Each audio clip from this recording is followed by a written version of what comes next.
Hi all, welcome to hills brownie Ooty channel. வீடியோக்குள்ளே போகிறதுக்கு முன்னாடி நம்ம சேனலை சப்ஸ்கிரைப் பண்ணிக்கோங்க. மறக்காமல் பக்கத்தில் இருக்கிற பெல் பட்டனை ப்ரெஸ் பண்ணிக்கோங்க. அப்போ தான் நான் போடுற வீடியோ நோட்டிஃபிகேஷன் வரும். இப்போ நம்ம வீடியோக்குள்ளே போயிடலாம்.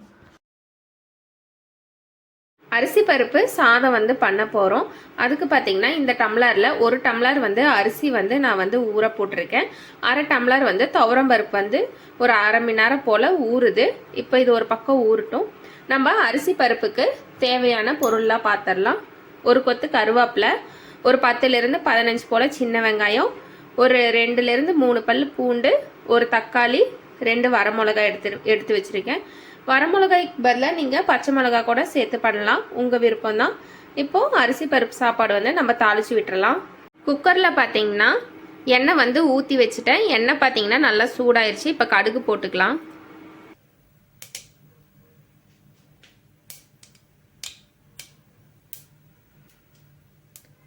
கொஞ்சமாக சீரகம் போட்டுக்கிறேன்.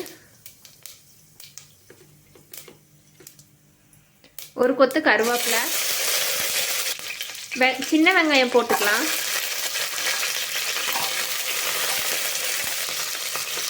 பூண்டும் போட்டுக்கிறேன். வெங்காயமும் பூண்டும் போட்டுட்டு நல்லா வதக்கிக்கோங்க.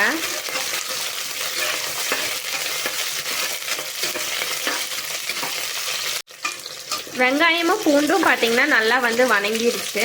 இந்த டைமில் நம்ம தக்காளி சேர்த்துக்கலாம். ஒரு வரமிளகா பொடிச்சு வச்சுருக்கேன், அதை சேர்த்துக்கிறேன்.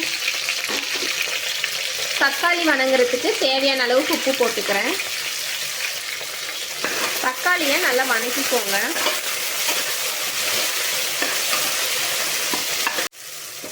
தக்காளி நல்லா வதங்கிருச்சு. 1/4 ஸ்பூன் அளவுக்கு மஞ்சத்தூள் போட்டுக்கிறேன். 1 ஸ்பூன் சாம்பார் தூள் போட்டுக்கிறேன். 3/4 ஸ்பூன் சாம்பார் தூள் போட்டுக்கிறேன். இந்த ஸ்பூனில் 1.25 ஸ்பூன் சாம்பார் தூள் போட்டிருக்கேன். உங்களுக்கு காரம் எவ்வளோ தேவையோ அந்த அளவுக்கு நீங்கள் சாம்பார் தூள் போட்டுக்கோங்க.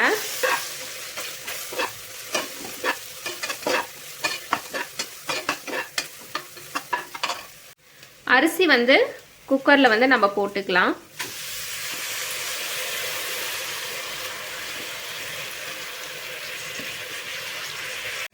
அரிசி போட்டுட்டு ஒரு கலந்து விட்டுக்கோங்க.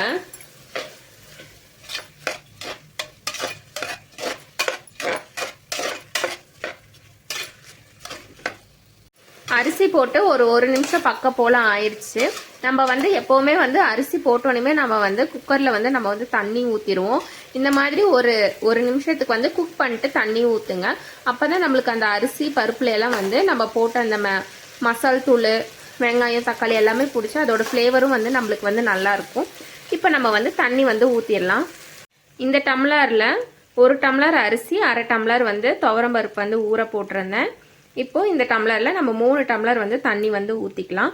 நான் பார்த்தீங்கன்னா தண்ணி சுடு தண்ணி தான் ஊற்றுறேன். அப்போ நம்மளுக்கு சீக்கிரமாக நம்மளுக்கு ரைஸ் ரெடி ஆயிரும் அப்படின்னு சொல்லிட்டு நான் சுடு தண்ணி ஊற்றிக்கிறேன். நீங்கள் சுடு தண்ணி ஊற்றுறதா இருந்தாலும் ஊற்றிக்கலாம், இல்லை பச்சை தண்ணி ஊற்றுறதா இருந்தாலும் ஊற்றிக்கலாம், உங்கள் விருப்பம் தான். 2வது டம்ளர் தண்ணி ஊற்றிக்கிறேன். 3வது டம்ளர் தண்ணி ஊற்றிக்கிறேன். இந்த டைமில் உங்களுக்கு உப்பு சரி பார்த்துக்கோங்க. அரிசியில் இருக்கிற ஒரு கொதி வந்துடட்டும், அப்புறம் நம்ம குக்கர் மூடி போட்டுக்கலாம். தண்ணி பார்த்திங்கன்னா நல்லா கொதிச்சு வருது. இந்த டைமில் நம்ம கொஞ்சமாக கருவேப்பிலை, மல்லித்தலை ரெண்டுமே தூவிக்கலாம். குக்கர் மூடி போட்டுக்கோங்க. விசிலும் வச்சுக்கோங்க. 3 விசில் வந்துட்டோம். அப்புறம் நம்ம ரைஸ் எப்படி இருக்குன்னு எடுத்து பார்த்துக்கலாம். சாதம் பார்த்தீங்கன்னா நம்மளுக்கு ரெடி ஆயிடுச்சு. நல்லா உதிரி உதிரியாக வந்திருக்கு.